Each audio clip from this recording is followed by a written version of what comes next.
दोस्तों नमस्कार। आज हमारे साथ डॉक्टर साहब बैठे हैं और डॉक्टर साहब कैंसर रोग पे आपका जो है रिसर्च है और कैंसर बीमारी को लेकर के आप लोगों को अवेयर भी करते हैं और अब तक देश के 14-15 संस्थानों में आपने अपनी सर्विस दी।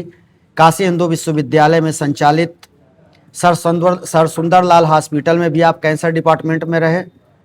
तो डॉक्टर साहब से आज हम ये जानना चाहेंगे कि कैंसर को लेकर के जो भ्रांतियां हैं और कई तरह की भ्रांतियां हैं उसके ऊपर भी आपसे पूछेंगे, जिससे कि लोग अवेयर हुए, हमारे दर्शक अवेयर हों। तो डॉक्टर साहब सबसे पहले हम जानना चाहेंगे आपका परिचय और उसके बाद हम ये आपसे जानना चाहेंगे कि क्या ये जो है कैंसर की बीमारी, इससे कैसे बचा जाए और ये कैंसर कितने प्रकार का होता है। देखिए, मेरा नाम है प्रोफेसर ओपी शर्मा और मैंने बनारस हिंदू यूनिवर्सिटी से ही एमबीबीएस, एमडी और पीएचडी किया हुआ है।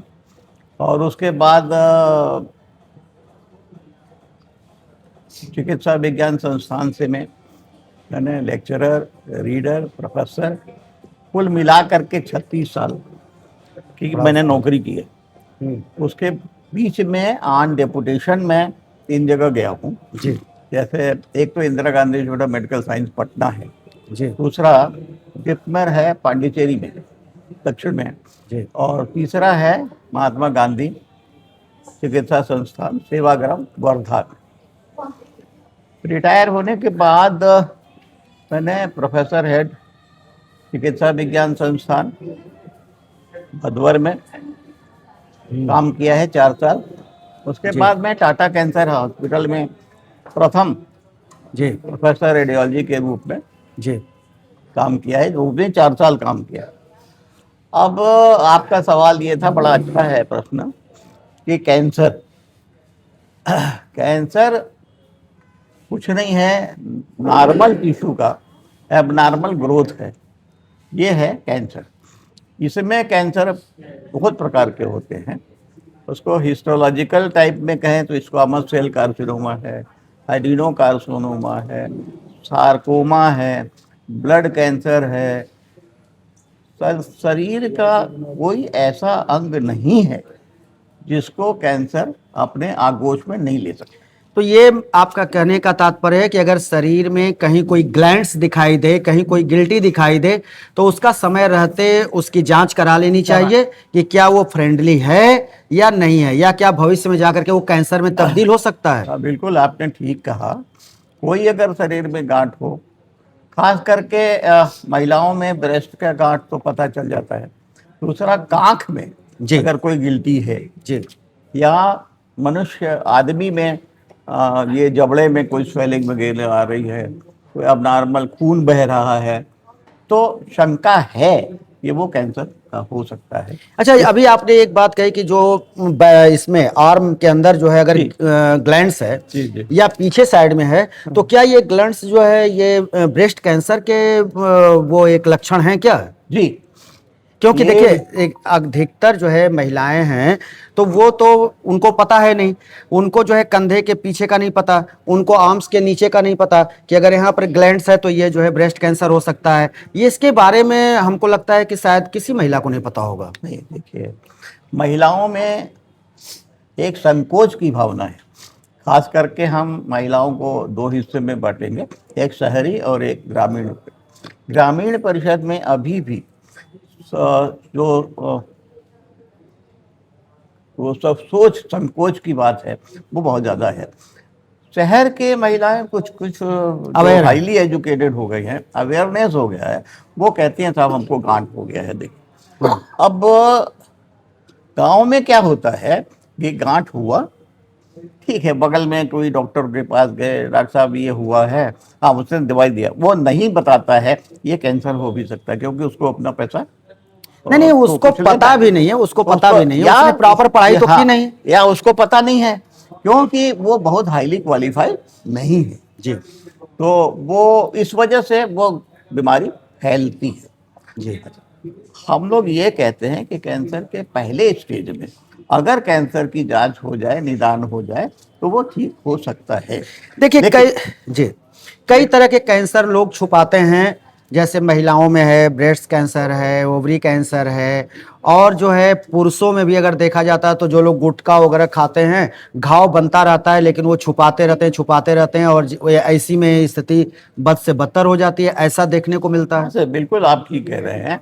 ये सुरती, तंबाकू, ये कई प्रकार के उपयोग हैं, जैसे सिगरेट में, बीड़ी में, जी, और दूसरा ये खैनी के साथ में जो है, वो खैनी चूने के साथ मल करके और जबड़े के पास वो रख एक ही लेते हैं। जगह पर दबा काफी लेते देर हैं। तक, हाँ, काफी देर तक जो है वो रखे रहते हैं। उससे जो रिसाव होता है, वो जो वहाँ स्पॉट बना देगा। हाँ, वो जो है वो जबड़े के म्यूकस मेम्ब्रेन को नुकसान करता है। लेकिन अब वो जब तक डॉक्टर के पास नहीं जाएगा, जब तक उसको घाव पूरे रूप में ना उपज हो जाए। अच्छा, एक भ्रांतियां और हैं जिसको अगर किसी को ग्लैंड्स हो गया, कहीं घाव हो गया, वो चिकित्सक के पास जाता है, वो अंकोलॉजी है ना आपका, जी जी जी। तो उसके पास जाता है। लेकिन जब डॉक्टर उसको बायोप्सी लिखता है, ये तो पहला स्टेज है बायोप्सी कराना, तो बायोप्सी जब लिखता है तो एक प्रचलन ये है कि अरे वो बायोप्सी होगा, उस तरह लग जाएगा, तो ये बहुत तेजी से फैलेगा, ये रोकना मुश्किल हो जाएगा, जान चले जाएगी, तो लोग बायोप्सी से भी भागते हैं। तो ये भ्रांतियां क्या हैं? क्या ये वास्तव में नहीं, बायोप्सी के बाद रोग बढ़ता है? नहीं, ऐसा नहीं है। बायोप्सी लेने से रोग नहीं बढ़ता है, बल्कि बायोप्सी लेने से एक डायग्नोसिस जल्दी स्टेज में हो जाता है। तो अगर ऐसे गांठ वगैरह है, तो पहले तो एक्सरे करा लीजिए, स्कैन करा ली, और दूसरे स्कैन है वो करा लीजिए, और एक ब्रेस्ट में, फीमेल ब्रेस्ट में मैमोग्राफी होती है, उसके लिए एक अलग से एक्सरे मशीन आती है, वो कर लें तो उसमें गांठ दिखती है और कैल्सिफिकेशन दिखता है, और अगर कैल्सिफिकेशन दिख गया तो वो कैंसर है। कभी कभी तब वह बायोप्सी करिए, और बायोप्सी से रोग नहीं फैलता है। ये तो भ्रांतियां हैं। मतलब दर्शकों, ये आपके लिए है कि बायोप्सी अगर डॉक्टर ने कहा है, सलाह दिया है, आप बायोप्सी कराएं, उससे नहीं डरना चाहिए, क्योंकि ये रोग को पहचानने में मदद करता है, यही। बिल्कुल। और डॉक्टर साहब एक और है, जब जो है बायोप्सी वगैरह से पता चल जाता है और डॉक्टर जब कहता है, सलाह देता है कि अब जो है ये थेरेपी शुरू होगी, ये रेडियोलॉजी इस पे जो सेकाई होगी, तो उस समय भी लोग कहते हैं अरे ये तो उनकी सेकाई शुरू हो गई, उनको जो है अब ये इंजेक्शन लग रहे हैं और अब तो वो बचेंगे नहीं। तो ये क्या केवल सिर्फ सेकाई के नाम से लोग डर जाए, ये उचित है? नहीं, असल कैंसर का इलाज 3 प्रकार से हो सकता है। एक तो सर्जरी, अगर प्रारंभिक स्टेज में तो काट करके निकाल दीजिए लग। दूसरा, सर्जरी के साथ में सेकाई, जी, एक्सरे की सेकाई होती है। और तीसरा है कीमोथेरेपी। कीमोथेरेपी कुछ नहीं है, लोग बड़ा परेशान रहते हैं, साहब कीमो लगना है, कीमो लगना, ऐसा नहीं। कीमो इसको जो है वो है कि कैंसर की दवाइयाँ। तो कीमो लगते समय क्या पेशेंट को कोई पेन होता है, कोई दिक्कत होती है? नहीं, ऐसा कुछ नहीं होता है। आम तौर पे जो नसों में दवाई दिया जाता है जी, तो ये कैंसर की दवाइयाँ नस में ही दी जाती है, और धीरे धीरे दी जाती है, बोतल में करके देते हैं, तो उससे कुछ नहीं होता। थोड़ा बहुत दर्द हो सकता है, और थोड़ा सा जो घबराहट वगैरह होते, ये दिमागी तौर पर है, उनको जो दिमाग में भर गया है कि ऐसा होगा वैसा हो, तो इससे होता कुछ नहीं है, घबराना नहीं चाहिए। सिकाई से क्या जो है वहाँ के चमड़े, वहाँ की मांसपेशियाँ जल जाती हैं और वहाँ पे और भी खराब होने के चांसेस बने रहते हैं, क्या ये ऐसी है, इस तरह की बात है? हाँ, ऐसी हो सकती है। जहाँ पर ग्लैंड है या जहाँ पर कि कैंसर है, उस एरिया में जब हम सिकाई करते हैं, एक्सरे की हाई बीम डालते हैं, तो थोड़ा चारों तरफ भी वो खराब करता है। लेकिन थोड़े देर जब सिकाई बंद हो जाती है, तब उसका धीरे धीरे वो भी ठीक हो जाता है। अब हम डॉक्टर साहब एक और आपसे बात पूछना चाहेंगे कि वाराणसी में टाटा के तरफ से एक हॉस्पिटल बीएचयू विंग से जुड़ा हुआ बन गया है यहाँ पे, और वहाँ कैंसर का इलाज किया जा रहा है। लेकिन शिकायत ये मिलती है कि फर्स्ट स्टेज का भी अगर पेशेंट वहाँ जाता है तो ऑपरेशन, कीमोथेरेपी और सबके इतने लंबे लंबे 1.5 2 महीने 3 महीने के डेट मिलते हैं। और इसमें स्थिति बद ये हो जाती है कि फर्स्ट स्टेज से कब वो थर्ड स्टेज में चला जाए और कब लास्ट स्टेज में चला जाए। तो इसको लेकर के हॉस्पिटल को क्या कदम उठाना चाहिए और जिस डॉक्टर के अंडर में इलाज चल रहा है उसको इसका ध्यान कितना देना चाहिए, या फिर मरीज जो है परेशान होकर के इधर उधर भागे या फिर जान चला जाए उसका। तो इसमें आप क्या सलाह देंगे? देखिए, ऐसा है कि मैंने जब 4 साल काम किया। अच्छा, आपने यहाँ काम किया है? जी हाँ, काम किया है। एक तो बड़ा सेंटर है जिसको नाम दिया गया है पंडित महामना पंडित मदन मोहन मालवीय कैंसर संस्थान जी। उसके साथ में एक हॉस्पिटल और है लहरतारा में, जिसका नाम है होमी बाबा कैंसर। कभी वो रेलवे का हुआ करता था, वो टेकअप कर लिया। हाँ। रेलवे का हुआ करता था, वो बंद हो गया और अब जो है टाटा ने लेकर के, तो दोनों जगह का मिला करके 500 बेडेड हॉस्पिटल हैं इलाज के लिए। अब सवाल ये कि मेरा जो अनुभव है कि कैंसर दिन प्रतिदिन बढ़ता ही जा रहा है। लोगों के पता नहीं है, लोग सुर्ती खा रहे हैं, सिगरेट पी रहे हैं, उसको कह भी दीजिए आप भैया मत खाओ, फिर अरे जब होगा तो देखा जाएगा। ये जो गलत है धारणा, होगा तब देखा जाएगा, वो ठीक नहीं। तो नहीं, ये मतलब उनके जो डेट लंबे पड़ रहे हैं इसके ऊपर क्या काम होना चाहिए कि नहीं होना चाहिए? काम तो करना जरूरी है ना। होना है, बिल्कुल होना है। आपको थोड़ा बताएं हम कि टाटा कैंसर हॉस्पिटल जो मुख्य रूप से बॉम्बे का है, जो 75 साल से ज़्यादा सेवा दे रहा है, वहाँ भी भीड़ लगी। यहाँ इनका एक प्रोटोकॉल होता है कि इस कैंसर में ये जांच होगी तब डायग्नोसिस होगी, डायग्नोसिस हो जाएगी तो फिर ये इलाज होगा। तो उसमें थोड़ा समय लग रहा है। लेकिन यहीं से जब पेशेंट जाते हैं, वहाँ आपने बॉम्बे का नाम ले लिया, मुंबई का, तो लोग कहते हैं कि यहाँ तो हमको 3 महीने का डेट मिला था और हम जब मुंबई गए तो हमारा 15 दिन में ऑपरेशन हो गया। ये तो थोड़ी भ्रांति है मेरे ख्याल से। तो जांच तो सब जगह होता है। नहीं, जांच तो हो रहा है, मान लीजिए, क्या ऐसी बात होती होगी कि वहाँ जल्दी हो जा रहा है? नहीं, ऐसा नहीं है। हमारे दोस्त हैं डॉक्टर पंकज चतुर्वेदी, वहाँ पे डायरेक्टर हैं, तो ऐसा उनसे बात होती रहती है, ऐसा नहीं है। लेकिन ये है कि अगर आपकी थोड़ी बहुत पकड़ है तो जल्दी भी हो सकता है, ऐसा नहीं है। और वो काम बनारस में भी होता है। तो क्या ये माना जाए कि हेड नेक के जो है कैंसर के पेशेंट अधिक हो रहे हैं या महिलाओं में कैंसर ज़्यादा फैल रहा है? अलग अलग है। महिलाओं में कैंसर, एक तो यूट्रस की जो मुख, मतलब वहाँ पे फाइबर आ जाते हैं और वो, हाँ, क्षमा करिएगा, सर्विक्स का कैंसर बड़ा कॉमन है। अच्छा। दूसरा जो है उसके सेकंड नंबर पर आता है गॉलब्लैडर का कैंसर, पित्त की थैली का कैंसर।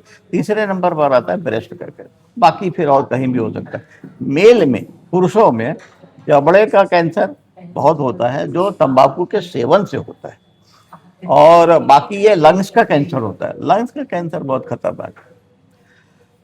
हाँ, अमूमन हम लोग ये पाए हैं कि लंग्स का कैंसर का जो प्रोग्नोसिस है वो बड़ा खराब है, और 1 साल 2 साल से ज़्यादा लाइफ नहीं होती है, चाहे वो कितना। और उसका कीमोथेरेपी बड़ी महंगी है, एक का डोज का है पूरी लाख रुपए, तो हर मरीज नहीं कर सकता, अफोर्ड नहीं कर पाएगा। हालांकि सरकार की तरफ से आयुष्मान योजना है, उसमें बहुत फायदा है।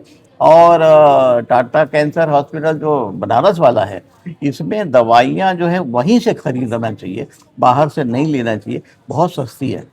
तो क्योंकि ये मैनेज हो रहा है बॉम्बे से, तो इसलिए यहाँ जो दवाई मिलेगी आपको वो सस्ती मिलेगी, बशर्ते कि आप और कहीं लेंगे। तो पंडित महामना जो कैंसर संस्थान है, इसमें जो इस तरह से इलाज चल रहा है और जिस तरह से यहाँ पेशेंटों को वहाँ पे व्यवस्था है, उससे आप पूरी तरह से संतुष्ट हैं?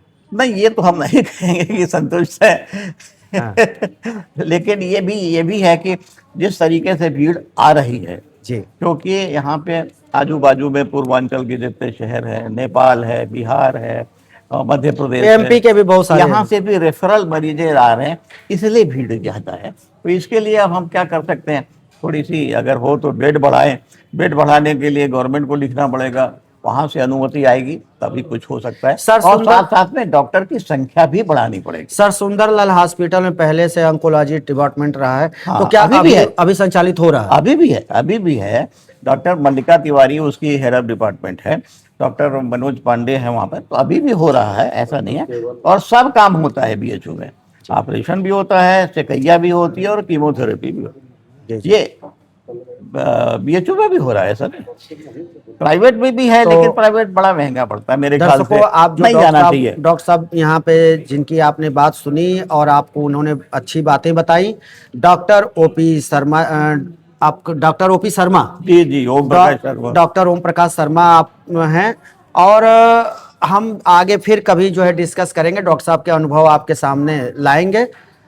और डॉक्टर साहब, आपने हमारे YouTube चैनल द पत्रकार टीवी के लिए इतना वक्त निकाला, और इस रेस्टोरेंट में बैठे बैठे, तो दोस्तों, हम यहाँ रेस्टोरेंट से हम कर रहे हैं, तो ये इसके लिए आपको बहुत बहुत धन्यवाद डॉक्टर साहब। धन्यवाद आपको हमें बुलाने का। और दोस्तों, हम फिर किसी दूसरे वीडियो के साथ हाजिर होंगे, तब तक के लिए शिवमूर्ति दुबे को दीजिए इजाजत। ठीक है।